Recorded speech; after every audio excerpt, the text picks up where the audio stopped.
नमस्कार गाछवालार आरेकटी भिडियोते आपनादेर स्वागत।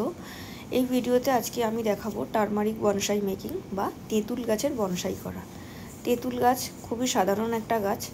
এই গাছটা মার্কেট থেকে যখন আপনারা খাওয়ার জন্য তেঁতুল আনবেন, বীজ সহ তেঁতুলটা কিনে আনবেন, তার মধ্যে থেকে বীজগুলো বার করে নিয়ে 2-3 দিন জলে ভিজিয়ে রেখে তারপর সেটি জল থেকে বার করে নিয়ে ভিজে মাটিতে বসিয়ে দিলেই খুব সুন্দরভাবে কোনো পরিচর্যা ছাড়া, কোনো মাথার চিন্তা ছাড়া তার থেকে চারা হয়ে যাবে। এবং সেই চারাগুলো একটা বড় টবের মধ্যে জাস্ট বড় হতে দেবেন, কিছু করবেন না, বড় হতে দেবেন। বড় হয়ে যাওয়ার পর আমি যেটা করেছি, বড় হয়ে যাওয়ার বছর দুয়েক পর গাছগুলোকে সেখান থেকে তুলে নিয়েছি। তুলে নিয়ে তার থেকে শিকড় কিছুটা কেটে ছেটে ছোটো করে খানিকটা মাটি ছাড়িয়ে নিয়ে, পুরোটা নয় অবশ্যই, ছাড়িয়ে নিয়ে একটা ছোটো পটে পটিং করে দিয়েছি।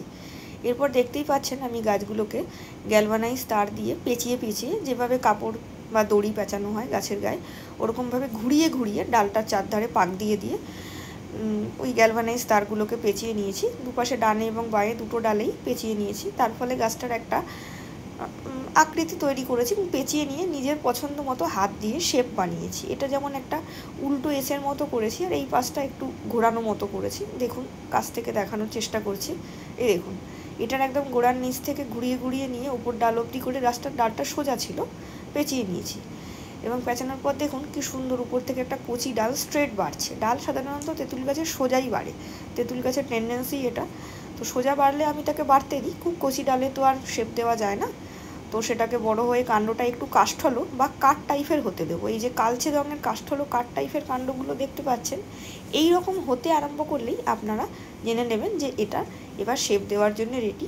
আপনারা হার্ডওয়্যারের দোকানে গিয়ে গ্যালভানাইজ তার কিনে নিয়ে এসে সেটা দিয়ে পেঁচিয়ে নিজের ইচ্ছে মতো হাত দিয়ে বেঁকিয়ে বেঁকিয়ে সুন্দর করেই দেখুন, আমি একদম গোড়া থেকে সুন্দর করে তারগুলোকে পেঁচিয়ে নিয়েছি, দেখেই বুঝতে পারছেন।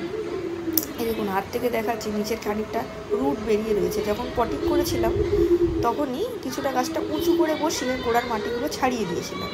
মানে এই জায়গাটায় একটা সময় কিন্তু মাটি দিয়ে ঢাকা চাপাই ছিল, তার জন্য শিকড় বেরিয়েছিল। তারপর সেটা আস্তে করে ছাড়িয়ে দিয়ে ব্রাশ দিয়ে পরিষ্কার করে নিয়েছি, জল দিয়ে ফোর্সে ধুয়ে নিয়েছি।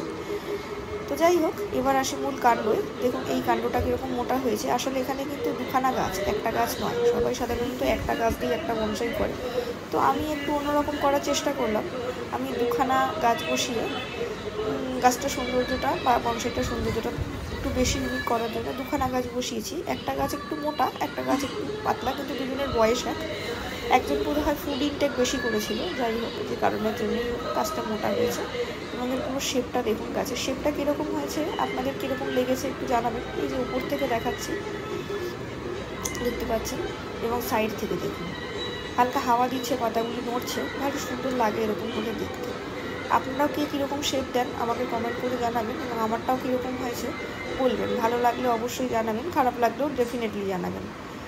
সুন্দর আজকে হাওয়া দিচ্ছে, জানেন তো, পাতাগুলোর জন্য কি সুন্দর নড়ে চড়ে বেড়াচ্ছে। এর একটা ভারী জিনিস হয়, কচি ডালগুলো যখন কেটে দিই, কারণ স্ট্রেট বাড়তে থাকে তো একটা শেপ দিতে গেলে কাটতেই হয় বনসাইতে, অনিচ্ছাকৃত হোক বা ইচ্ছাকৃতই হোক। তো সামনের কচি পাতাগুলো খাওয়া যায়, জানেন তো, খেলে কাঁচা তেঁতুলের মতোই টক টক লাগে, বেশ ভালো লাগে। আপনারা ট্রাই করে দেখতে পারেন, অবশ্যই ধুয়ে পরিষ্কার করে নেবেন। এবং দেখুন মাথার ওপরটা গাছটা ছেটে দেওয়া, সাইড ডালগুলোই আমি বেঁকিয়ে বেঁকিয়ে শেপ দেওয়ার চেষ্টা করেছি। এবং এই যে লম্বা ডালটা বাড়ছে, এটাকে রেখেছি, ভেবেছি এটাকেও পরে একটা শেপ দেবো, করলে আপনাদের জানাবো। ধন্যবাদ, ভালো থাকবে।